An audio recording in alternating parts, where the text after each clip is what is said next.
Fatafat instant pasta எப்படி செய்யலாம் அப்படிங்கிறத பார்க்க போகிறோம். Knorr பிராண்டில் நிறைய வெரைட்டிஸ் ஆஃப் இன்ஸ்டன்ட் பாஸ்தா கிடச்சிது.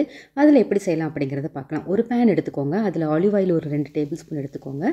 கேப்சிகம்மை பொடியாக நல்லா கட் பண்ணிவிட்டு அது கிறிஸ்பி ஆற வரைக்கும் நல்லா வதக்கிக்கோங்க. நீங்கள் வேணும்னா கார்லிக்கும் கூட பொடியாக அந்த மாதிரி கட் பண்ணிக்கிட்டு அதோட சேர்த்துக்கலாம். 2 பேக்கெட் பாஸ்தா வச்சு செய்ய போகிறோம். அதனால் 2 500 ml அதாவது 1 லிட்டர் தண்ணி எடுத்து பேனில் ஊற்றி தண்ணி நல்லா பாயில் ஆகிற வரைக்கும் வெயிட் பண்ணுங்கள். இன்றைக்கி நம்ம செய்ய போகிறது penne broccoli pasta. Penne broccoli pasta மட்டும் இல்லாமல் Knorrல நிறைய வெரைட்டிஸ் இருக்குது. வீட்டில் சமைக்க இன்ட்ரெஸ்ட்டே இல்லை அப்படின்ற நேரத்தில் கூட வேறு எந்த ஒரு இன்க்ரீடியண்ட்டையும் நம்ம ஆட் பண்ணாமல் நம்ம இந்த மாதிரி பாஸ்தா செஞ்சிடலாம். கேப்சிகம் கூட ஆப்ஷனல் தான், நீங்கள் வேணும்னு போட்டுக்கலாம், இல்லைன்னா விட்டுடலாம். தண்ணி இந்த மாதிரி நல்லா கொதி வந்ததுக்கப்புறம் கட் பண்ணி வச்சுருந்த பென்னே பாஸ்தாவை இதோட சேர்த்துக்கலாம். அடுப்பு மட்டும் மீடியம் ஃப்ளேம்லேயே வச்சுக்கோங்க.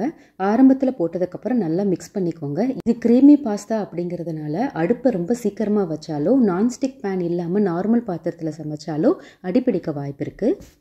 2 நிமிஷத்துக்கு ஒரு தடவை லிட்டை ஓப்பன் பண்ணி மிக்ஸ் பண்ணி விட்டுக்கோங்க.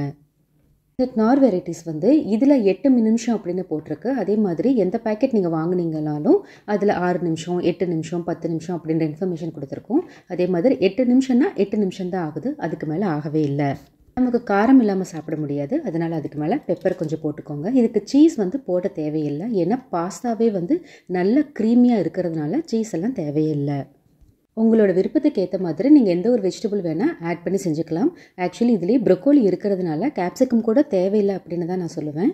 ஆனால் பாஸ்தா சாப்பிடும்போது ஏதாவது க்ரன்ச்சியாக மேலே சாப்பிட்டா ரொம்பவே நல்லாயிருக்கும். அதனால தான் இந்த கேப்சிகம்மை ரொம்ப டாஸ் பண்ணாமல் அந்த க்ரன்ச்சி பதத்துக்கு வெளியே எடுத்துகிட்டு இதோட ஆட் பண்ணிக்கணும். அப்புறம் என்ன, ஒரு பவுலில் ட்ரான்ஸ்ஃபர் பண்ணி உங்களோட கிட்ஸுக்கு கொடுத்தீங்க அப்படின்னா ரெஸ்டாரண்ட்டில் இனிமேல் எனக்கு பாஸ்தா வேணாமா, எனக்கு வீட்லேயே செஞ்சு கொடுங்க அப்படின்னு சொல்லுவாங்க. ஏன்னா அவ்வளோ டேஸ்ட்டாக இருக்குது. கண்டிப்பாக ட்ரை பண்ணி பார்த்துட்டு எப்படி இருக்குன்னு சொல்லுங்கள்.